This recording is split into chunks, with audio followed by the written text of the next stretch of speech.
convince everyone I don't know who Michael Jackson is. DM gets genuinely angry. I don't quite remember what happened next, but I ended up in combat with Michael Jackson. Michael Jackson is going to activate the Hee-Hee'd Meister 2000 on you. Hey, what's up everybody, SkyDieRay here, welcome to another DnDGreentext video. This is the episode that's the closest to the holidays and, well, to Christmas I mean, but to the holidays in general I guess. So with that being said, before jumping into this video, I just want to wish you a happy holiday, a merry holiday, time well spent with your family, hope everything is going great for you, that you had a happy time the last few weeks, whatever, how long you had time off. Well, you know, I hope you're good at all times, but you know, now in particular, I hope you're feeling merry or whatever. But yeah, with that being said, guys, thank you so much for watching this video. Thank you so much for being on the channel and for supporting it. And yeah, I don't know, thanks. And I hope you're all doing very well. And yeah, I hope you enjoyed the video. How the party killed 30 innocents and almost died by not wiping their feet. Be me, DM. Be not me. Party. Paladin, rogue, sorcerer, fighter, and a young black dragon NPC. Need to go to a wizard's tower to save kidnapped innocents, including mayor's daughter, from an evil sorcerer. Party makes it to the tower, but finds no door. Sees window. Rogue climbs up to it and paladin misty steps. Idea that MP4. Rug right in front of the entrance, with a sign that says, "Please wipe your feet." Rogue and Paladin wipe feet. Rogue and Paladin scope the place out and let everyone else in. Black Dragon comes in, wipes feet. Fighter comes in, checks his feet for grime, sees they're clean, and he goes in. Sorcerer does not wipe feet. Sorcerer does not wipe feet. Delightfully devilish that PNG.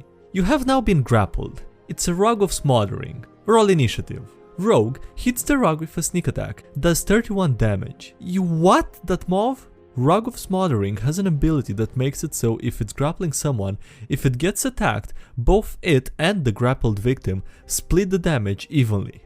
Sorcerer already at half health. Sorcerer manages to escape the rug. Party hears a rumbling, wants to finish the rug off quickly. Sorcerer wants to grab the rug and throws it out the window. Rolls for it. Fails. You have now been grappled. Dragon is laughing his ass off. Top of initiative. The party sees a clay golem hulking down from the staircase. All of the party attacks golem, except Sorcerer. He escapes the rug after taking damage from it. 2 health, that's zip. Next round, the paladin manages to throw the rug out the window. Rogue throws the dragon tooth dagger at golem. Golem heals. Party is confused. Sorcerer throws a bead from Necklace of Fireball at the golem. Golem squashed. Black Dragon shoots acid breath at the golem. Golem is healed. Golems heal off acid damage. Party has one magical weapon amongst them that doesn't do acid damage, a dragon's claws and a necklace of fireballs. Party somehow manages to kite the golem and kill it without getting hit once. Golem shakes the ground, making enough sound to alert whatever else is in the tower. Party gets scared and leaves. Gets dragon to melt the foundation, destroying the tower. Wait, that text! The party completely forgot about the kidnapped innocents, including the mayor's daughter. Party wonders if the sorcerer teleported the innocents out, since he was doing experiments with teleportation. They're going to check the rubble for corpses next session. Currently, I do not know if they will find any. Their current plan is to say the sorcerer transformed the innocents into animals and hand the mayor a cat and tell him it's his daughter. Jesus, man, that is such a big up. That whole experience, that whole story, this whole thing was such a big up. It could have all just been avoided, man. Just wipe your feet if the rug says to do that. Unintended consequences of being a tiefling. Be me. Tiefling fighter in a Pathfinder game, where we need to infiltrate a cult. Be not me. Rest of the party, lol. I don't know, this was a long time ago. GM says something about initiation trials to make sure we are really dedicated. Cultists come around with a brand to mark people. GM, you will all take d6 fire damage for taking this. Me. I've got 5 fire resistance from being a tiefling. GM. Rolls. The cultist sticks you with the brand a couple of times. Confused, and turns to his superior and shrugs. The second cultist draws out a whip and whips you for your impertinence. Me. I've got a natural armor of 1 from some ability I don't remember, so a regular whip doesn't hurt me. GM. The cultist puts his whip away, draws a dagger, and cuts your hand with it. Take X damage. Me. Got it. GM. Now that that's over, they pass out masks for everyone to put on. Their form is fitting to your face. Me. I have horns sticking out of my forehead because I'm a tiefling. Pantomime's trying to put the mask on, but it doesn't work. The mask doesn't fit me. Okay, well, I hope the DM didn't kill you at the end after that.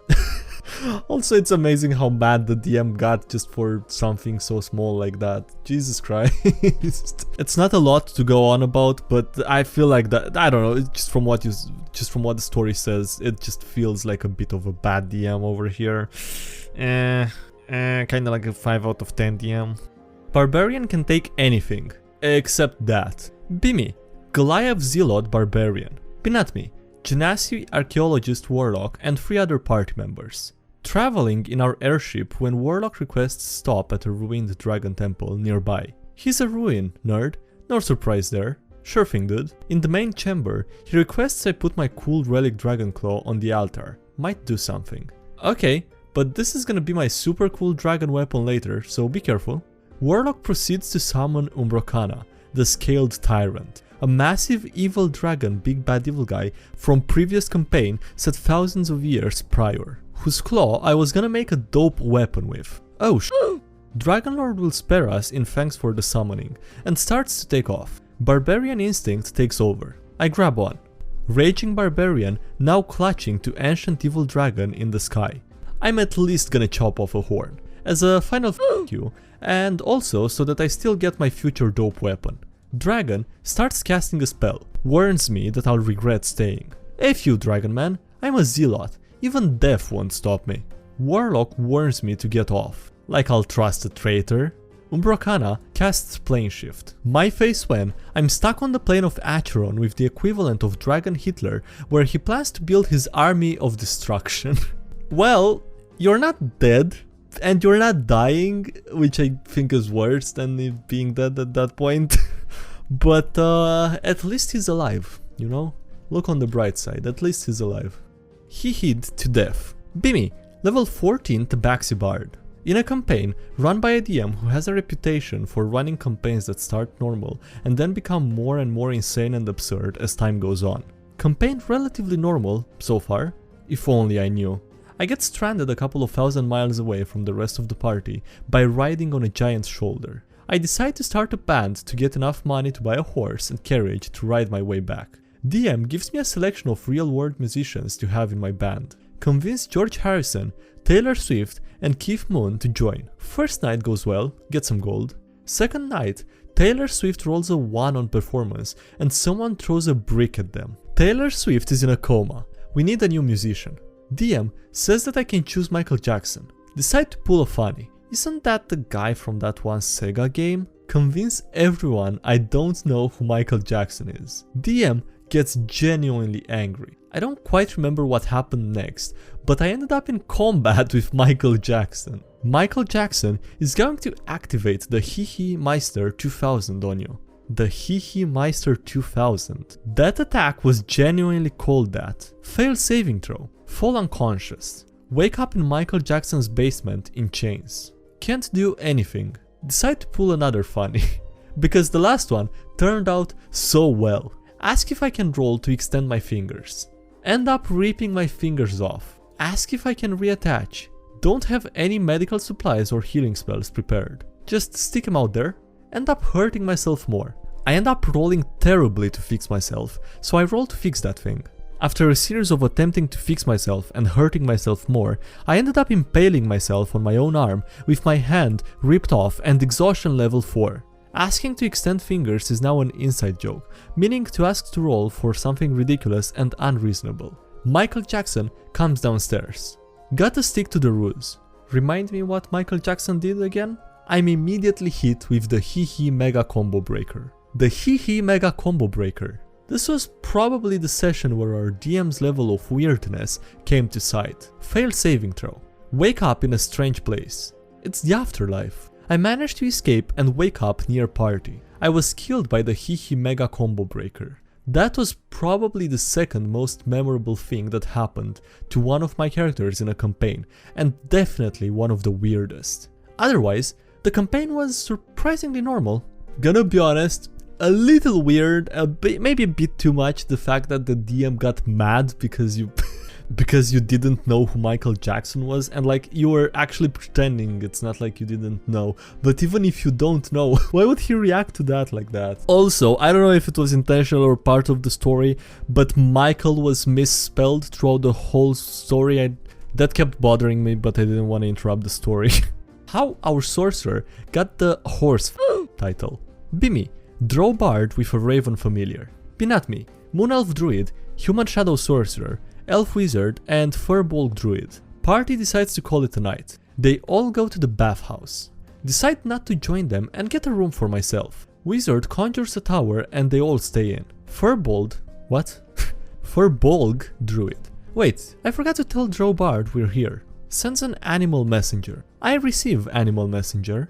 I get told to talk to the Firbolg Druid. Send my Raven familiar and then polymorph myself into a giant raven. Arrive at the tower. Peck on Sorcerer and Moon Druid's window. Get nothing. Peck at Firbolg's Druid window. Get in. Can only caw. Firbolg decides to spook the Sorcerer with my presence.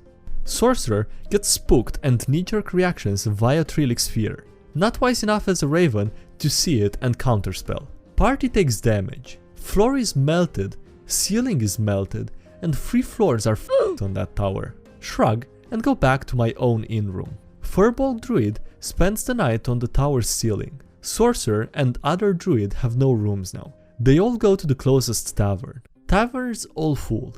Sorcerer persuades, with a plat, to kick someone out and get themselves in. Innkeeper tosses in a granny. Next day, Granny is found frozen to death. Druid feels bad and wants to bury. Shapeshifts into a horse to carry her out for burial. Sorcerer joins. Stopped at the gates, asks to explain what's up. Sorcerer: well, I wanted a room for 2 for the night, and the innkeeper tossed her out. Oh no. Guard sends someone to talk to the innkeeper, and he comes back to confirm it. Guard: so you think you're better than us? And a room for 2? Sorcerer tries to explain, asks the horse to not be horse anymore. Horse is now Moon Elf Druid. Guard just facepalms and tells them they'll deal with it. Back at the tower, the Firbolg Druid and I decide to do a quick shopping trip before leaving. Get told by the guards there's a weird pale guy about. Get told he also fraternizes with beasts of burden. Lose it as I put 1 and 1 together. You know, sometimes you gotta take an extra moment and think about what you wanna say. Alright. Well, with that being said, guys, that's gonna be it for this video. Thank you for watching, I hope you enjoyed it. Please leave a like if you did and subscribe for more if you haven't already. Also, thank you so much to everyone supporting the channel on Patreon, it's really appreciated. Links below to all my social media, or if you wanna support the channel on Patreon, or follow me or on anything, or Discord or subreddit or whatever. And yeah, that's it. Thanks again for watching, and I'll see you next time. Have a great day, bye!